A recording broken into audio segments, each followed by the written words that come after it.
အမေဆုံးတစ်တော်ဆိုတာကဘာမှာကြီးမားဆုံးတစ်တော်ဖြစ်တာကြောင့်ခီးသောဧည့်သည်တိုင်းရဲ့အိမ်မက်ထဲမှာပါဝင်ပါတယ်ဒီတစ်တော်ကြီးဟာတန်း30ကျော်သောအင်းဆက်မျိုးစိတ်တွေနဲ့တခြားတိရစ္ဆာန်ပေါင်းများစွာရဲ့နေထိုင်ရာလည်းဖြစ်ပါတယ်ကဘာပေါ်ကအောက်ဆီဂျင်စုစုပေါင်း21ရာခိုင်နှုန်းကိုထုတ်ပေးနေတဲ့တစ်တော်ကြီးဖြစ်တာကြောင့်ကဘာကြီးရဲ့ရေးပါဆုံးတစ်တော်တစ်ခုလည်းဖြစ်ပါတယ်ဒါအပြင်မေဆုံးတစ်တော်ဟာကဘာအနေရှိဆုံးတိရစ္ဆာန်တွေရဲ့နေထိုင်ရာလည်းဖြစ်ပါတယ်ဒီကနေ့မှာတော့မေဆုံးတစ်တော်တွေကအနေရှိဆုံးတိရစ္ဆာန်10မျိုးအကြောင်းကိုတင်ဆက်ပေးသွားမှာဖြစ်ပါတယ်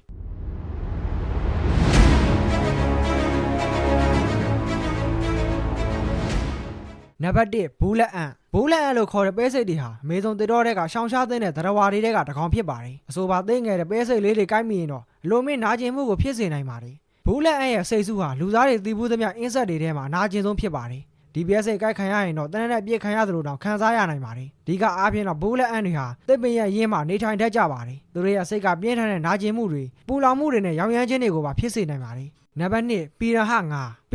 ဟာအမေဆုံးတစ်တော်ရဲ့ကြောက်စရာကောင်းဆုံးသားရဲဖြစ်ပါတယ်အားကောင်းတဲ့မေးရိုးတွေနဲ့အသိလုံးလားလို့ထက်တဲ့သွားတွေကြောင့်လူသိများတဲ့ငါးတွေလည်းဖြစ်ပါတယ်ပီရဟငါးတွေရဲ့ပါဇက်ကလူသားတွေရဲ့အသားပါဝင်အသားအလုံးကိုလွယ်တကူနဲ့ဆွဲဖြဲနိုင်ပါတယ်များသောအားဖြင့်ပီရဟငါးတွေဟာလူသားတွေကိုတိုက်ခိုက်တာရှားပေမဲ့အစားသာရှားပါတဲ့နွေရာသီမှာဆိုရင်တော့အုပ်စုဖွဲ့ပြီးလူသားတွေကိုတိုက်ခိုက်တတ်ပါတယ်နံပါတ်3လျှက်စစ်ငရှင်း electric air လျှက်စစ်ငရှင်းလို့နာမည်ပေးထားပေမဲ့တကယ်တမ်းမှာတော့ငရှင်းမဟုတ်ပါဘူးအမှန်တော့ဓာငါးမျိုးစိတစ်မျိုးပါလျှက်စစ်ငရှင်းတွေဟာအမေဆုံးဂရစနစ်ထဲကလျှက်စစ်ဖိုးအား900နဲ့သားကောင်ကိုပြစ်နိုင်တဲ့တစ်ခုတည်းသောမျိုးစိဖြစ်ပါတယ်ဒီငါးရဲ့ဝမ်းပိုက်ထဲမှာရှိတဲ့အင်္ဂါ3စုံကလူကြီးတယောက်ကိုမေးလဲသွားအောင်လုံလောက်တဲ့လျှက်စစ်တအားကိုထုတ်ပေးနိုင်ပါတယ်ဒါကြောင့်ပဲလျှက်စစ်ငရှင်းတွေဟာကမ္ဘာထိပ်တန်းသားရဲ့25မျိုးထဲမှာပါဝင်ပါတယ်နံပါတ်4အစိတ်ပြင်းတဲ့ဖားအစိတ်ပြင်းတဲ့ဖားတွေဟာအမေဆုံးတစ်တော်ထဲမှာတွေ့ရမယ်အယောင်ဆုံးတစ်တော်တွေကတကောင်ဖြစ်ပါတယ်ဒါပေမဲ့သူတို့ရဲ့တောက်ပတဲ့ရောင်သွေးကသတိပေးချက်တစ်ခုပါအဲ့လိုမျိုးတောက်ပတဲ့ရောင်သွေးစုံနေလှတဲ့ဖားတွေဟာစိတ်တော်မြင်မာပြီးသူတို့ရဲ့အရေပြားကနေစိတ်ထွက်လာတဲ့အေကာလိုက်စိတ်ဓာတ်တွေကိုပမာဏများစွာဆုပ်ယူမိရင်တော့မိနစ်ပိုင်းတွင်မှာနှလုံးရက်တန့်သွားစေနိုင်ပါတယ်အစိတ်ပြင်းတဲ့ဖားတစ်ကောင်ဟာတစ်ချိန်တည်းမှာလူကြီး10ယောက်ကိုတတ်နိုင်တဲ့အစိတ်ပမာဏပါဝင်တယ်လို့ပညာရှင်တွေကခန့်မှန်းထားပါတယ်